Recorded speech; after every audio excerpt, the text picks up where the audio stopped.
Bonjour mes belles âmes, j'espère que vous allez bien. Aujourd'hui, ça va être une capsule spéciale.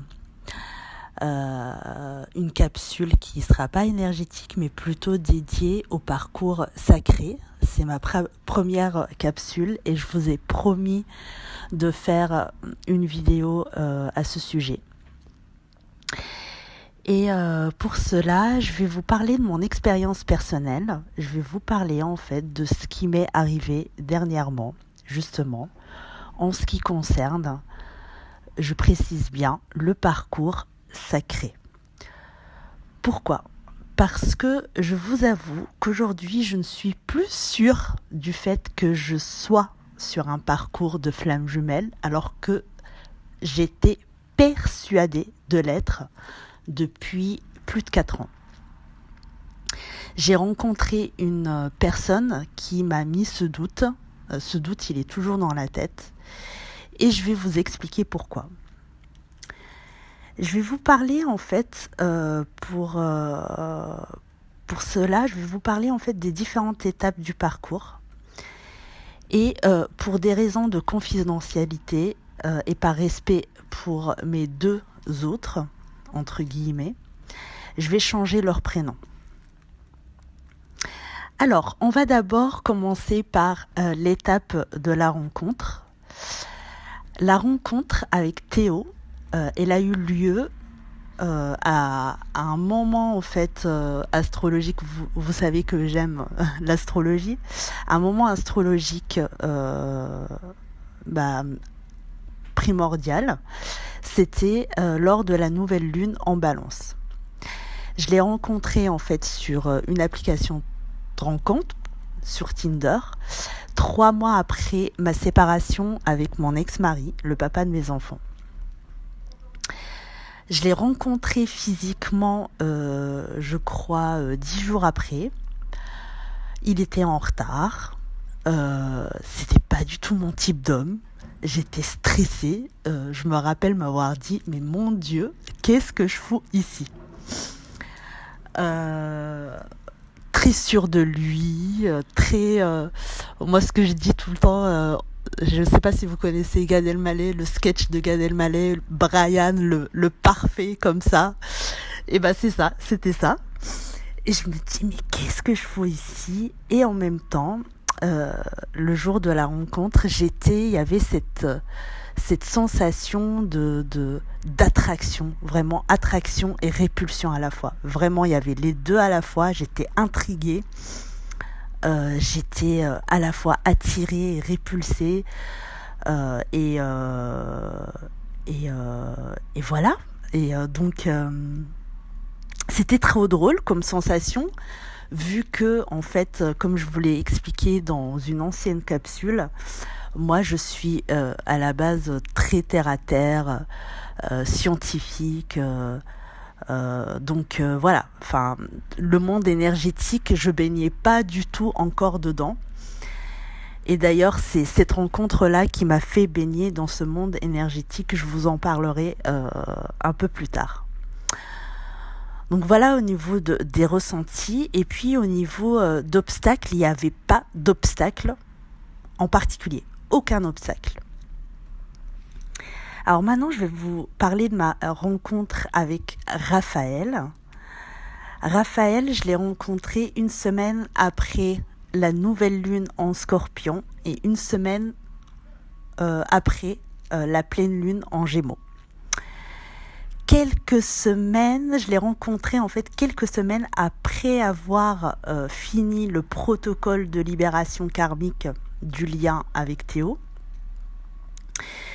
Et 2 semaines après, 2-3 semaines après avoir dit stop, maintenant stop, je me suis positionnée par rapport à Théo et je lui dis stop, je n'accepte plus l'inacceptable. Voilà. Je vous raconterai peut-être dans une autre capsule avec plus de détails parce que sinon ça va être trop long. Donc 2 semaines, je l'ai rencontré 2 semaines après et en fait, je l'ai manifesté j'ai manifesté Raphaël, hein, vraiment, exactement avec la même description physique et émotionnelle.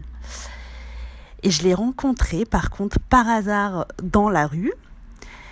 Et quand je l'ai rencontré, j'étais déjà très surprise parce que, en fait, il correspondait à ma manifestation et encore mieux. Et en fait, en dehors de ça, j'avais ce ressenti de, je connais cette personne. Je la connais comme si je la connaissais depuis une éternité, en fait. J'ai reconnu avec une dimension vraiment supérieure. Je me suis dit, mais c'est lui, en fait. C'est vraiment lui. J'ai ressenti comme si j'étais chez moi. Déjà, rien qu'avec le regard, j'étais vraiment très à l'aise, j'étais bien. Et j'avais une incroyable sensation de sérénité et un magnétisme incroyable. Un magnétisme invisible, incroyable. C'est vraiment... je ne sais pas comment le décrire en fait comme sensation, tellement c'était incroyable. Là par contre, il y a un obstacle, c'est le fait qu'il soit marié. Il m'a dit, dès la première rencontre, il a dit « je suis marié ». Bien sûr, j'ai pas accepté de continuer, mais il a vraiment insisté. Il a insisté, mais d'une insistance incroyable. Et moi, en fait, j'ai toujours pas flanché. J'ai dit non. J'ai refusé d'aller plus loin, mais à un certain moment, il m'a sorti une phrase. Cette phrase-là, elle a tout basculé. Il m'a sorti une phrase que seul sur cette terre, je vous assure, seul sur cette terre que je connaisse, seul Théo pouvait me sortir comme phrase. Donc j'étais tellement intriguée, c'est comme si c'était un mot de passe de là-haut pour me dire il faut que tu donnes ton numéro de téléphone. Du coup, je lui ai laissé mon numéro de téléphone sans forcément revenir vers lui et je me suis dit si vraiment j'ai parlé vraiment à mes guides, à mes anges, à Dieu, je leur ai dit si vraiment je dois le revoir, et moi je ferai rien. Faites en sorte que je dois le revoir. Donc je lui ai donné mon numéro sans forcément attendre quoi que ce soit. Et en fait, je me suis dit, si je dois le revoir, il va me rappeler pour qu'on se revoie. Et finalement, il m'a envoyé un message pour qu'on se revoie. Donc j'ai suivi les signes de mon âme. Alors maintenant, je vais vous parler du premier rendez-vous et la reconnexion avec Théo, qui s'est pas faite le même jour. Et pour vous situer un petit peu le contexte temporel, on va dire, Théo, je l'ai rencontré il y a 4 ans et Raphaël il y a quelques mois. Donc la reconnexion, elle a eu lieu le soir de la pleine lune en Taureau, avec un soleil en Scorpion. Et je me disais toujours dans ma tête, mais qu'est-ce que je fous ici ? Il m'a parlé de son thème astrologique. J'écoutais sans écouter. Moi, comme je vous dis, qui était vraiment très terre à terre. Je ne prêtais pas du tout attention au monde subtil et à l'astrologie, même si j'aimais beaucoup l'astrologie. Mais bon, voilà, je l'écoutais sans l'écouter. Il m'attirait, mais en même temps, il ne correspondait pas du tout à mon type d'homme. C'était très bizarre comme sensation. Vraiment, j'étais en stress total. Et lors de la reconnexion, j'ai senti une boule énergétique traverser mon corps. Et je me suis sentie tellement bien, mais vraiment, trop bien. Je me suis dit, mais c'est quoi cette sensation bizarre quand bien sûr on n'est pas familier avec le monde énergétique, pour moi j'étais complètement chamboulée avec cette sensation de boule énergétique, une boule dans le corps. Et je me suis sentie tellement bien que je n'arrivais plus, après la reconnexion, vraiment à le lâcher. J'ai commencé à avoir mon éveil spirituel 2 mois après. J'ai eu plein de signes, mais vraiment, j'en ai eu plein. Je ferai peut-être une autre capsule là-dessus pour ne pas trop m'étaler. Mais j'ai eu énormément de signes, mais je voulais rien voir. Enfin, je pouvais rien voir de toute façon parce que voilà, je, je- ils ont dû insister vraiment là-haut plusieurs fois pour comprendre que j'étais vraiment en plein éveil spirituel. En ce qui concerne le premier rendez-vous et la reconnexion avec Raphaël, ça a été le même jour. Ça a été un moment de portail énergétique. Donc, portail énergétique du 22-11. J'ai été, lors de ce premier rendez-vous, vraiment 100% authentique, sans filtre. Je me rappelle, je m'étais assise, je me suis dit, écoute, je suis intriguée par la phrase que tu viens de me dire, c'est pour ça que je suis là, que tu m'as dit l'autre jour. J'en ai marre de porter des masques, j'en ai marre, voilà, je vais être claire et cash avec toi, voilà. Et c'est bizarre, je ne sais même pas pourquoi je lui ai sorti une phrase pareille, hein, vraiment. Je me suis assise et je lui ai dit ça. Et il y a eu une fluidité de communication. Le temps s'est arrêté. C'est incroyable. Je ne sais pas pourquoi non plus je lui ai parlé de spiritualité. Et là, en fait, ses yeux se sont ouverts, mais d'un coup, j'ai pas compris pourquoi. Enfin, j'ai compris après, mais bon.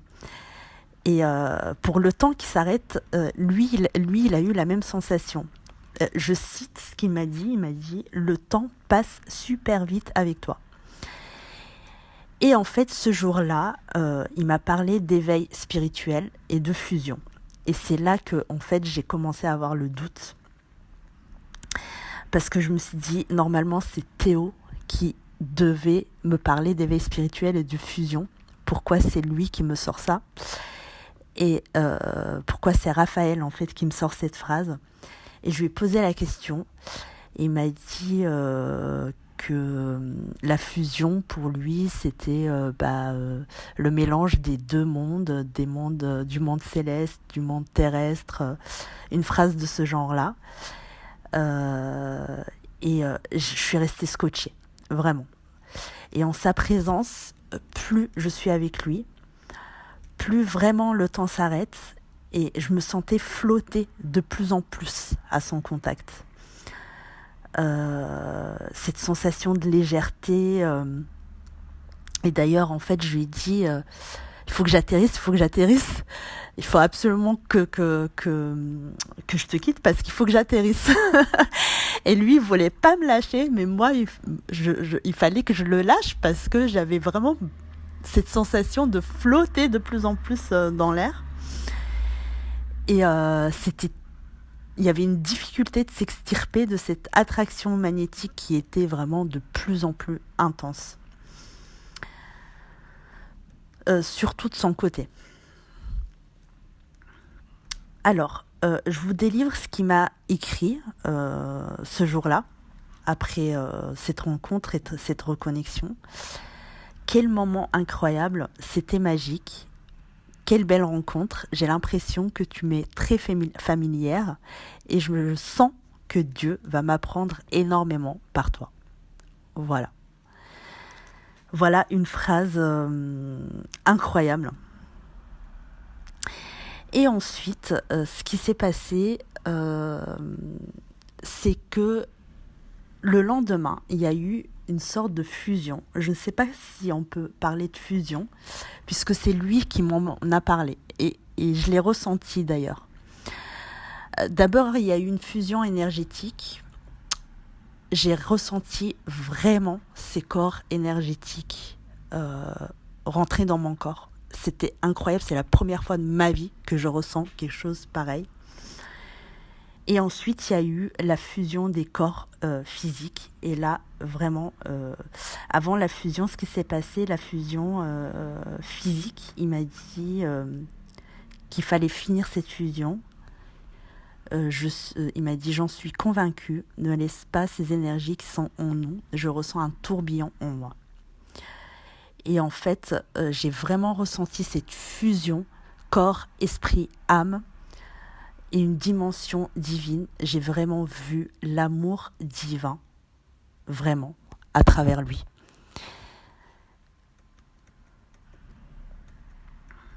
Et, euh, et ensuite, ce qui s'est passé, c'est que tout de suite après, il m'avait dit, je ne m'autorise pas à vivre cet amour pour protéger ma famille et je ne veux pas ni te faire souffrir, ni les faire souffrir eux. Voilà, il m'a sorti cette phrase-là. Et moi, j'étais sous l'effet de shoot de l'amour divin, en fait.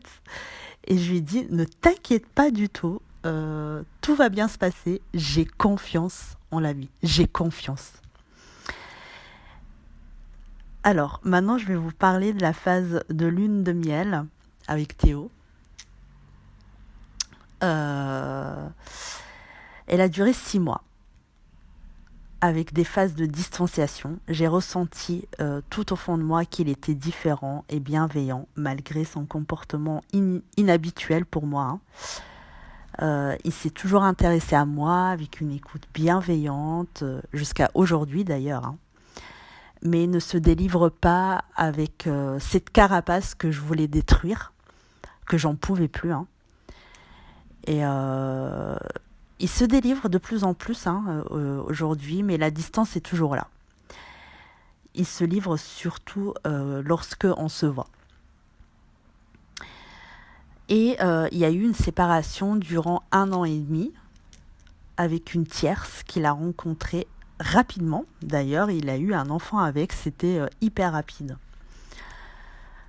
Durant cette séparation, mon monde intérieur s'est écroulé, des traumatismes d'enfance sont remontés à la surface, tout ce que je croyais être des fondations solides, ils sont tombés. Je me suis rendu compte que c'était des fondations dysfonctionnelles. Quant à mon éducation, mon entourage, tout ce que j'ai bâti depuis mon enfance jusqu'alors. Donc, dans ce parcours-là, durant ces 4 ans, c'était hyper souffrant. Cette séparation, bien sûr, quand on passe par la nuit noire de l'âme, c'est hyper souffrant parce que, en fait, on va au fond du trou. Et ce qui s'est passé, c'est qu'il y avait une force incroyable qui m'a permis justement de déblayer à fur et à mesure et de me reconstruire intérieurement, couche par couche, petit à petit. J'ai appris à me connaître de plus en plus. Je pense que c'est un voyage qui continue jusqu'à aujourd'hui. On croit toujours se connaître, mais en fait pas du tout. Je me suis beaucoup intéressée en fait donc au monde spirituel, au monde énergétique, et puis en fait moi personnellement j'ai fait une thérapie psychologique et j'ai vu qu'il y avait quand même des limites. Puisque en fait dans ce parcours sacré, il y a quand même une dimension supérieure à la psychologie, une dimension spirituelle, une dimension énergétique. Donc voilà, il y a eu vraiment beaucoup de déblayage au niveau karmique, au niveau transgénérationnel, au niveau... j'ai vraiment travaillé énormément mon monde intérieur, surtout mon monde intérieur. Il y a eu beaucoup de rêves, nous avons eu beaucoup de vies communes. D'ailleurs, c'est lui qui m'a dit un jour, nous avons un lien de vie en vie. Lui aussi, il était conscient de cette connexion. Il m'a dit qu'on avait un lien spécial. Il m'a dit à plusieurs reprises que je le hantais, que nous avons une connexion unique et spéciale. Et il y a eu énormément de télépathie aussi. En ce qui concerne la séparation avec Raphaël, je ne sais pas si, j'en suis pas encore là, ou bien est-ce qu'elle sera là, est-ce qu'elle est inéluctable ou pas, je ne sais pas, mais en tout cas, on a des phases de distanciation de minimum 2 semaines, sans aucun contact. Et puis en fait, un jour, on a décidé de se séparer. Et puis 3 jours après, il me rappelle et on se revoit. Donc voilà, donc je ne sais pas, est-ce qu'un jour on va se séparer? Aucune idée, mais en tout cas, on a vraiment des distanciations sans aucun contact, avec un silence radio.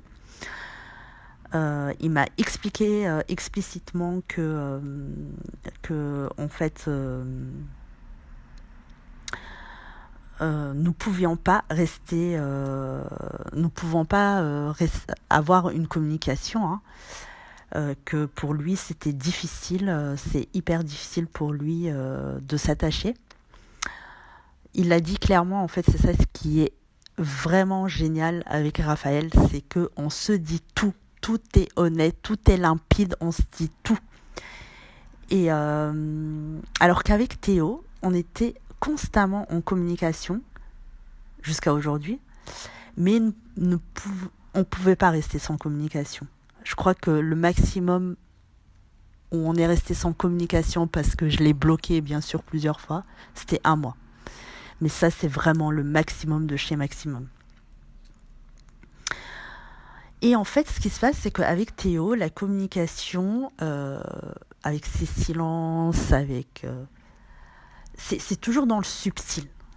C'était toujours dans le subtil. C'est pas quelqu'un qui se délivre, c'est pas quelqu'un qui dit des choses. Il dit des choses, mais pas directement, toujours dans le subtil. Il faut comprendre à travers ses mots.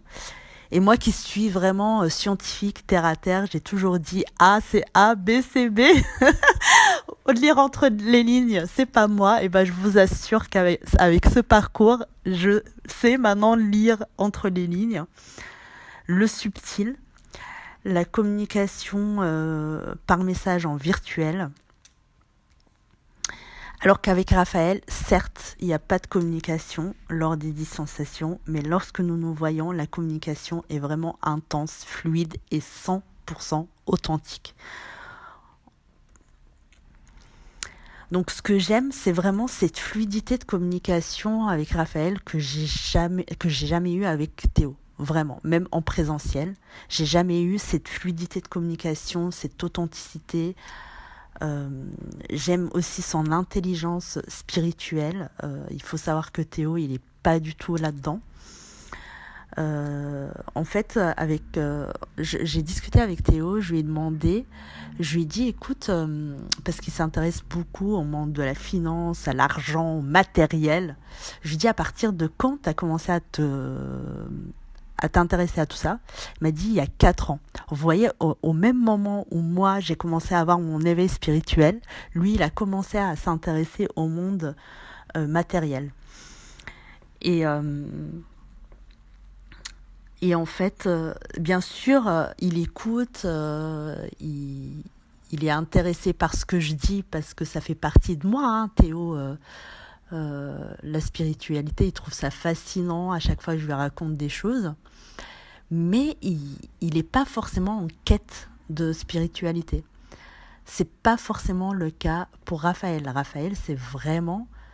Il est en quête de spiritualité depuis très très longtemps. C'est un monde qui le fascine. C'est un monde avec qui je peux parler avec lui de ce monde spirituel pendant des heures et des heures. Hein.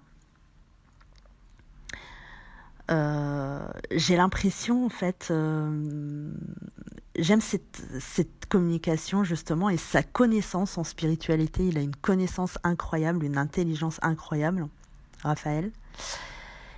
L'intensité de communication et ce lien magique divin, vraiment. Son respect envers moi. Il met en place des choses pour me voir, voilà. Et j'ai l'impression que c'est mon double dans sa façon de penser, de voir la vie, la spiritualité. Lui, il a la connaissance au niveau spiritualité. Moi, j'ai le ressenti et l'intuition. Et c'est en même temps aussi le double de Théo, ce qui est drôle aussi, hein, en ce qui concerne le concret et sa façon de fonctionner, où il ferme son cœur en fait. Il ferme son cœur et le côté émotionnel.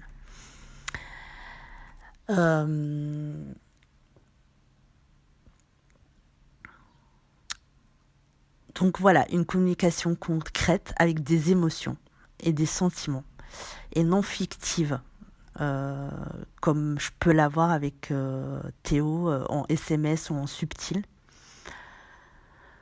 en rêve aussi. Donc voilà.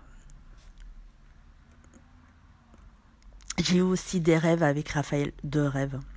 Avec, je peux aussi en faire une capsule avec les significations. Il m'a donné des messages bien précis.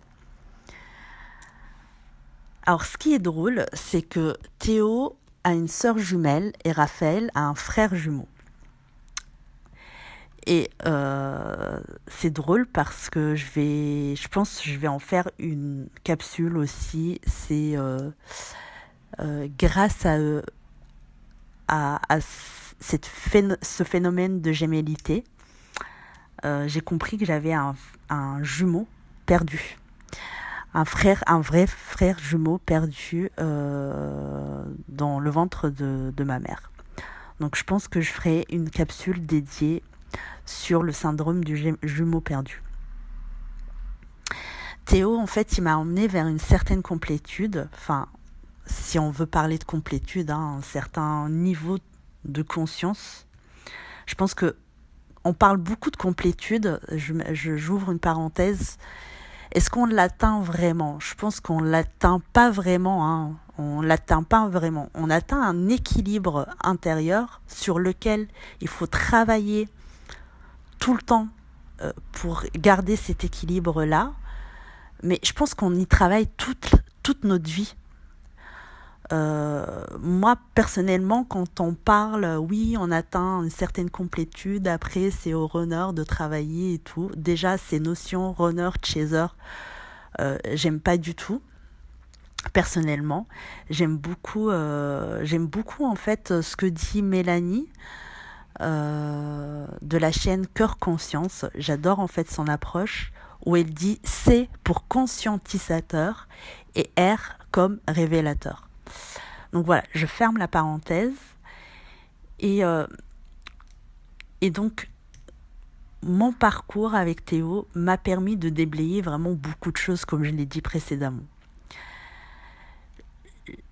Je pense que Théo, c'est vraiment mon miroir inversé. Je l'ai vu notamment dans la synastrie karmique. Je vous en parlerai après. Je suis arrivée à un certain niveau d'épuration et de conscience, un certain équilibre. Est-ce que c'est l'équilibre ? Je n'en sais rien. Et ensuite, j'ai attiré à moi Raphaël, qui est mon parfait miroir. Il m'a fait comprendre que je me respecte de plus en plus, que j'atteignais de plus en plus l'amour de moi. Et à travers les deux, en fait, j'ai vu l'amour divin. Beaucoup plus avec Raphaël, vraiment. C'était d'une intensité incroyable. Et cet amour divin qui est dépourvu de conditionnement dysfonctionnel. Donc voilà. Il y a encore beaucoup de choses à travailler, bien sûr. Mais c'est vraiment des liens magiques. Ces liens sacrés. On a vraiment beaucoup de chance d'y être, malgré la souffrance. Dites-moi en commentaire qu'est-ce que vous en pensez justement, si vous êtes dans un parcours sacré de flamme jumelle ou pas. Dites-moi, malgré justement cette souffrance, est-ce que vous voyez justement ce côté magique ? Donc avec Théo, j'ai épuré notre lien karmique, j'ai travaillé le karmique, le transgénérationnel, il m'a fait travailler mon féminin sacré, son signe astrologique étant carré par rapport au mien. son signe lunaire est mon ascendant, son ascendant c'est mon signe lunaire, pour vous dire que vraiment il est complètement en inversé par rapport à moi. Tout est en inversé. J'ai également un lien karmique avec Raphaël que je dois épurer. Son signe, par contre, c'est le même que le mien. Ça, c'est drôle. Et je pense qu'il me fait, lui, par contre, travailler mon masculin sacré. Je voulais vous dire, justement, ce dont je ne suis pas sûre. Je ne sais pas qui est mon vrai jumeau, je vous assure. J'ai pour tous les deux un amour divin. Je suis sur un parcours sacré, ça c'est sûr, que ce soit qu'avec Théo ou Raphaël. Peu importe qui est mon jumeau, est-ce que c'est important de le savoir? Bien sûr, mon mental veut le savoir, mais je pense que je le saurai avec le temps. Avec le temps, tant que la personne elle est dans les pensées. D'ailleurs, ce qui est drôle, c'est que avec Raphaël, je refais tout le parcours que j'ai eu avec Théo, mais avec une intensité 10 000 fois plus forte. Et j'ai l'impression que le parcours de Théo, avec Théo, m'a préparé à ce parcours-là avec Raphaël, qui est beaucoup plus intense, plus fort, et avec un obstacle quand même pas des moindres.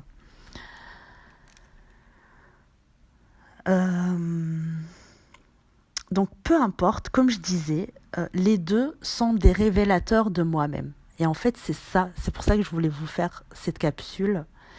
C'est vraiment, on parle toujours de retour à soi. C'est vrai que on en a marre d'écouter ça, mais c'est vraiment ça.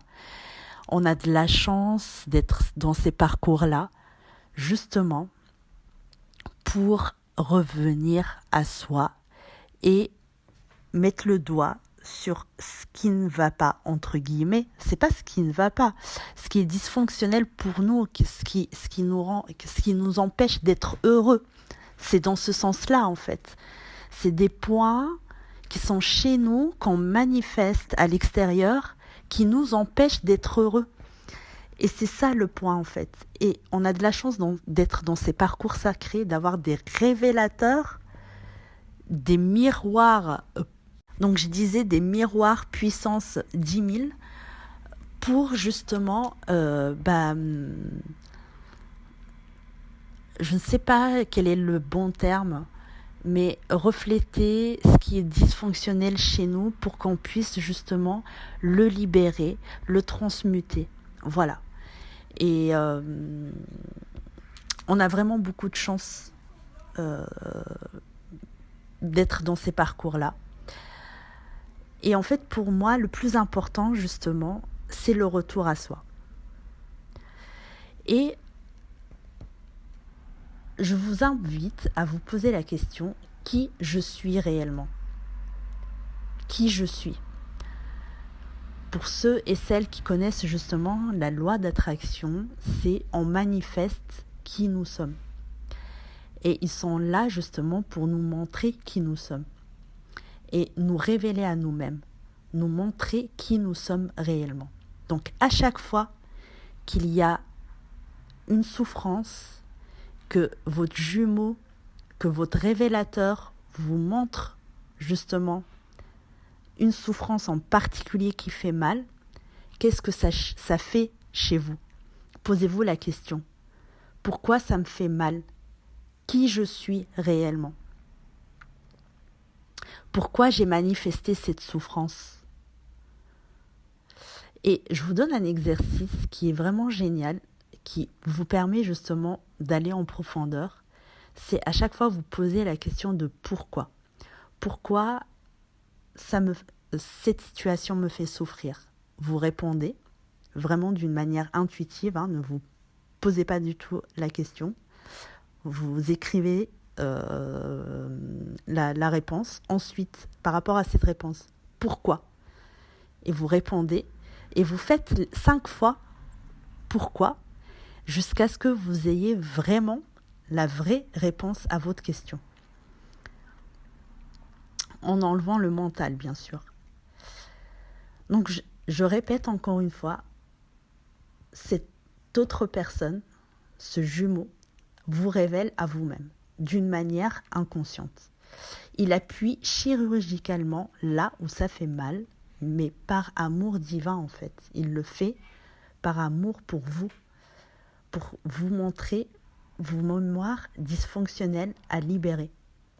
Donc lui, il vous dit, regarde, moi je te révèle à toi-même, je te révèle tout ce qui est dysfonctionnel pour libérer justement les mémoires une à une, pour toi, pour le lien, pour vous deux. Donc voilà, pour moi, ce sont des masculins sacrés, que ce soit parcours de flamme jumelle ou pas. Ça fait mal, oui, c'est un parcours exigeant, mais ça vaut le coup pour construire un monde nouveau.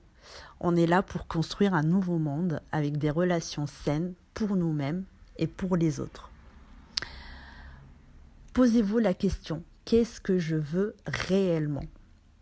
Est-ce que mes actes sont en accord avec moi-même et avec ce que je pense ? Si la réponse est non, ce n'est pas grave. Ce n'est pas grave du tout. Le plus important, c'est de s'en rendre compte, c'est de prendre conscience et de poser des actions justes avec soi tous les jours,